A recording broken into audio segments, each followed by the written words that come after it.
priorité à la parole.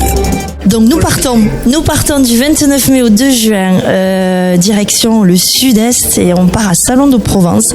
On est invité par le département des Bouches-du-Rhône à participer au Salon des agricultures de Provence, qui est le deuxième salon agricole de France, pour lequel le département du Lot-et-Garonne a été invité à présenter ses produits agricoles, bien sûr, ses produits phares, mais aussi toute la partie touristique, économique, que l'on va pouvoir mettre en avant sur ces 3 jours de salon qui seront bien remplis.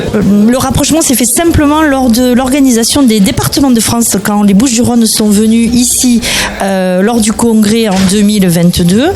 Une discussion entre la présidente des Bouches-du-Rhône et la présidente du département, et une envie de porter justement ce que l'on avait présenté ici à Agen, de les porter là-bas et de venir présenter nos produits et toute notre attractivité locale. C'est lesquels produits vous allez apporter là-bas? Alors, pas tous les produits. Non, on peut pas partir avec tous. On est dans un site limité. On l'aurait bien fait avec plaisir, mais on y part avec donc des producteurs locaux, avec le pruneau, un AOC. On part avec du phoque, avec du foie gras, du canard, bien sûr.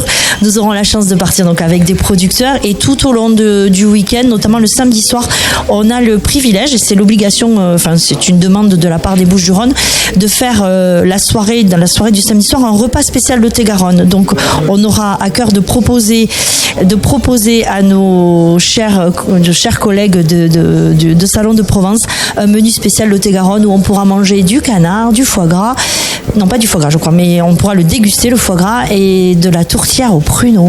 C'est une première pour vous d'aller délocaliser comme ça aussi loin? Alors, c'est une première dans le sud-est. On a l'habitude de partir à Paris sur les marchés flottants, et du coup, mais on le fait au marché flottant, on part avec 2 autres départements partenaires, le Tarn-et-Garonne et le Gers. Là, on y part tout seul, c'est que le Lot-et-Garonne qui a été invité, mais c'est nouveau, mais ça permet aussi des ouvertures. On sait qu'aujourd'hui, le sud-est, c'est 8% de nos visiteurs touristiques en Lot-et-Garonne. Donc, essayer d'ouvrir un marché et de pouvoir faire la promotion de notre territoire slow, un peu plus frais en été que le sud-est où il commence à faire très chaud. Donc, c'est vrai qu'on remercie les Bouches-du-Rhône de cette invitation, et à nous maintenant de mettre en avant le Lot-et-Garonne. Du coup, c'est peut-être un rendez-vous à long terme à pérenniser dans d'autres coins de France, peut-être?